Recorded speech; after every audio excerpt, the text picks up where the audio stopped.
Hello, जय हिंद, नमस्कार दोस्तों। स्वागत है आप सभी दोस्तों का आपके अपने चैनल कलाम एजुकेशन क्लासेस पर। दोस्तों, क्लास में हम करने वाले हैं एसएससी एमटीएस व हवलदार से संबंधित जीके जीएस का इम्पोर्टेंट प्रैक्टिस सेट। दोस्तों, सभी क्वेश्चन इसमें लेटेस्ट व अपडेटेड कराए जाएंगे, जो कि दोस्तों प्रीवियस ईयर एग्जाम में पूछे गए हैं। इसलिए आपको क्लास अंत तक अटेंड करनी है, क्योंकि वेरी वेरी इंपॉर्टेंट क्वेश्चन इसमें हम करने वाले हैं। तो चलिए अपनी क्लास को शुरू करते हैं। दोस्तों, पहला क्वेश्चन है जो कि प्रीवियस ईयर एग्जाम एमटीएस में पूछा गया था। निम्नलिखित में से किस राजपूत शासक ने प्रसिद्ध शहर भोपाल की स्थापना की थी? दोस्तों, प्रीवियस ईयर क्वेश्चन है, किस शासक द्वारा प्रसिद्ध शहर भोपाल की स्थापना की गई थी? दोस्तों, राइट आंसर होगा ऑप्शन सी, राजा भोज।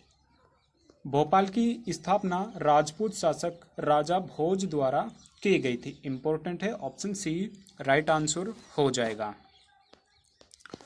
अगला क्वेश्चन है, नीली क्रांति किससे संबंधित है? दोस्तों, वेरी वेरी इंपॉर्टेंट क्वेश्चन, इस पे आप लिख लीजिए। नीली क्रांति किस क्षेत्र से संबंधित है? लगभग हर एग्जाम में ये क्वेश्चन पूछा जाता है। राइट आंसर होगा ऑप्शन डी, मत्स्य पालन। दोस्तों, नीली क्रांति मत्स्य पालन से संबंधित है, जिसको मछली पालन भी कहते हैं। इंपॉर्टेंट है, ऑप्शन डी राइट आंसर हो जाएगा। अगला क्वेश्चन है, राज्यसभा का सदस्य बनने के लिए न्यूनतम आयु कितनी होनी चाहिए? दोस्तों, आपको बताना है राज्यसभा प्लस लोकसभा, इन दोनों की जो सदस्य बनने के लिए न्यूनतम आयु कितनी होनी चाहिए? राइट आंसर होगा ऑप्शन सी, 30 वर्ष। दोस्तों, राज्यसभा का सदस्य बनने के लिए कम से कम आपकी आयु 30 वर्ष की होनी चाहिए। वहीं अगर आप लोकसभा के सदस्य बनना चाहते हैं तो आपकी मिनिमम आयु 25 वर्ष होनी चाहिए। दोस्तों, इंपॉर्टेंट क्वेश्चन है। एक यहाँ पर प्रधानमंत्री की जो न्यूनतम आयु होनी चाहिए वो 25 वर्ष होनी चाहिए। इंपॉर्टेंट क्वेश्चन है, ऑप्शन सी हमारे क्वेश्चन का 30 वर्ष राइट आंसर हो जाएगा। अगला क्वेश्चन है, निम्नलिखित राज्यों में से कौन सा क्षेत्र में सबसे छोटा है? दोस्तों, वेरी वेरी इंपॉर्टेंट है, ये क्वेश्चन भी एमटीएस में प्रीवियस ईयर एग्जाम में पूछा गया है। आप देख सकते हैं क्वेश्चन का लेवल, किस लेवल पे क्वेश्चन पूछा गया है। दोस्तों, इनमें जो भारत का सबसे छोटा राज्य है गोवा, वो ऑप्शन में ही नहीं है। अब आप अगर आपकी मैप पे अच्छी पकड़ है तो ही आप इस क्वेश्चन का आंसर कर सकते हैं। राइट आंसर होगा इसका ऑप्शन डी, तमिलनाडु। दोस्तों, इनमें से चारों राज्यों में से जो सबसे छोटा राज्य है वो तमिलनाडु है। वैसे दोस्तों, ओवरऑल अगर हम देखें तो इंडिया का सबसे छोटा राज्य गोवा है, जिसका क्षेत्रफल 3702 वर्ग किलोमीटर है। वहीं जो भारत का सबसे बड़ा राज्य है वो राजस्थान है, जिसका कुल क्षेत्रफल 3,42,239 वर्ग किलोमीटर है। दोस्तों, इम्पोर्टेंट फैक्ट है, आपको ये फैक्ट याद रखने हैं। अगला क्वेश्चन है, मानव शरीर की सबसे लंबी हड्डी कौन सी है? दोस्तों, वेरी वेरी इंपॉर्टेंट है, मानव शरीर की सबसे लंबी हड्डी कौन सी होती है? राइट आंसर होगा ऑप्शन सी, फीमर हड्डी, जो कि दोस्तों पैर में होती है। अगर हम देखें तो मानव शरीर की जो सबसे लंबी हड्डी पाई जाती है वो पाँव में पाई जाती है, फीमर हड्डी, जिसको हम जांघ बोलते हैं, उसमें ये फीमर हड्डी पाई जाती है। वहीं दोस्तों, जो मानव शरीर की सबसे छोटी हड्डी होती है वो स्टेपीज नाम की हड्डी होती है, जो कि कान में पाई जाती है। इंपॉर्टेंट फैक्ट है, आपको याद रखना है। अगला क्वेश्चन है और वेरी इंपॉर्टेंट क्वेश्चन है, गीत गोविंद के लेखक कौन थे? दोस्तों, गीत गोविंद किसके द्वारा लिखी गई है? गीत गोविंद के रचयिता निम्न में से कौन है? राइट आंसर होगा ऑप्शन ए, जयदेव। दोस्तों, गीत गोविंद की रचना जयदेव द्वारा की गई है। Option A, Jaydev right answer हो जाएगा। अगला क्वेश्चन है, कूद नामक नृत्य किस राज्य या केंद्र शासित प्रदेश का प्रसिद्ध लोक नृत्य है?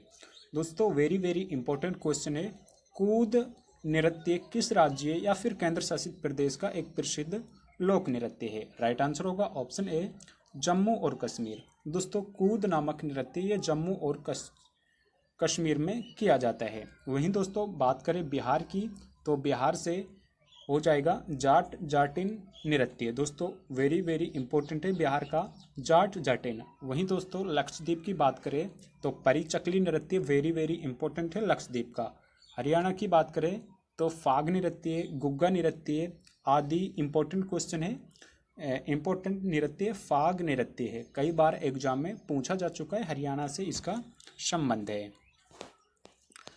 अगले प्रश्न की ओर बढ़ते हैं। अगला क्वेश्चन है भारतीय संसद की बड़ी कमेटी कौन सी है। दोस्तों वेरी वेरी इंपॉर्टेंट है और इम्पोर्टेंट क्वेश्चन ये प्रीवियस ईयर एग्जाम में पूछा गया था। भारतीय संसद की सबसे बड़ी कमेटी कौन सी होती है। राइट आंसर होगा ऑप्शन बी प्राक्कलन समिति। दोस्तों प्राक्कलन समिति भारतीय संसद की सबसे बड़ी कमेटी होती है जिसमें कुल 30 सदस्य होते हैं। दोस्तों वेरी वेरी इंपॉर्टेंट है, आपको याद रखना है प्राक्कलन समिति में 30 सदस्य होते हैं। वेरी वेरी इंपॉर्टेंट है, ऑप्शन बी राइट आंसर हो जाएगा। अगला क्वेश्चन है जहांगीर के काल में मुगल दरबार में आने वाला पहला अंग्रेज कौन था। दोस्तों वेरी वेरी इंपॉर्टेंट है, जहांगीर के समय मुगल शासन के समय सबसे पहले अंग्रेज कौन आया था। राइट आंसर होगा option B captain William Hawkins. दोस्तों मुगल दरबार में आने वाला पहला जो अंग्रेज था वो कैप्टन विलियम हॉकिंस था। इंपॉर्टेंट है, option B William Hawkins right answer हो जाएगा। अगला क्वेश्चन है निम्न में से कौन भारत की पहली ट्रांस वुमेन सब इंस्पेक्टर बन गई है। दोस्तों करंट जीके का क्वेश्चन है और आपके एग्जाम की दृष्टि से वेरी वेरी इंपॉर्टेंट है, किसी भी शिफ्ट में यह प्रश्न पूछा जा सकता है। भारत की पहली ट्रांस वुमेन सब इंस्पेक्टर कौन बनी है। राइट आंसर होगा इसका ऑप्शन ए मानवी मधु कश्यप। दोस्तों मानवी मधु कश्यप पहली भारत की ट्रांस वुमेन सब इंस्पेक्टर बनी है, ऑप्शन ए राइट आंसर हो जाएगा। अगला क्वेश्चन है किस पंचवर्षीय योजना को स्थिरता के साथ विकास के उद्देश्य से शुरू किया गया था। दोस्तों वेरी वेरी इंपॉर्टेंट है, किस पंचवर्षीय योजना को स्थिरता के साथ विकास के उद्देश्य से शुरू किया गया था। राइट आंसर होगा ऑप्शन बी चौथी पंचवर्षीय योजना। दोस्तों चौथी पंचवर्षीय योजना को स्थिरता के साथ विकास इसका लक्ष्य रखा गया था, ऑप्शन बी चौथी पंचवर्षीय योजना राइट आंसर हो जाएगा। अगला क्वेश्चन है दमन और दीव को क्या अलग करता है। दोस्तों वेरी वेरी इंपॉर्टेंट है आपकी परीक्षा की दृष्टि से, दमन और दीव को यहाँ पर कौन सी खाड़ी यहाँ पर पृथक करती है। राइट आंसर होगा ऑप्शन बी खंबात की खाड़ी। दोस्तों खंबात की खाड़ी द्वारा दमन और दीव आपस में अलग होते हैं। वेरी वेरी इंपॉर्टेंट है, ऑप्शन बी खंबात की खाड़ी राइट आंसर हो जाएगा। दमन और दीव को खंबात की खाड़ी अलग करती है। अगला क्वेश्चन है दारा सिकोह ने उपनिषदों को फारसी में अनुवाद किस नाम से किया था। दोस्तों दारा सिकोह जो कि एक शाहजहाँ का पुत्र था, औरंगजेब का भाई था, दारा सिकोह ने उपनिषदों का फारसी में अनुवाद किस नाम से किया था। वेरी वेरी इंपॉर्टेंट है एग्जाम की दृष्टि से। राइट आंसर होगा ऑप्शन बी सीरे अकबर। दोस्तों सीरे अकबर के नाम से दारा सिकोह ने उपनिषदों का फारसी में अनुवाद किया था। दोस्तों वेरी वेरी इंपॉर्टेंट है, आप इसको लिख के रख लीजिए, सीरे अकबर नाम से उपनिषदों का फारसी में अनुवाद कराया था। अगला क्वेश्चन है राष्ट्रीय आपातकाल अब तक कितनी बार घोषित किया जा चुका है। दोस्तों राष्ट्रीय आपातकाल अब तक कितनी बार लगाया जा चुका है। दोस्तों राष्ट्रीय आपातकाल आर्टिकल 352 के तहत राष्ट्रपति द्वारा लगाया जाता है और आर्टिकल 356 के द्वारा राज्य में राष्ट्रपति शासन लागू किया जाता है। वहीं आर्टिकल 360 के तहत वित्तीय आपातकाल लगाया जाता है। दोस्तों हमारे देश में वित्तीय आपातकाल अभी भी एक बार भी नहीं लगा है, जबकि यहाँ पर राष्ट्रीय आपातकाल हमारे देश में 3 बार लग चुका है।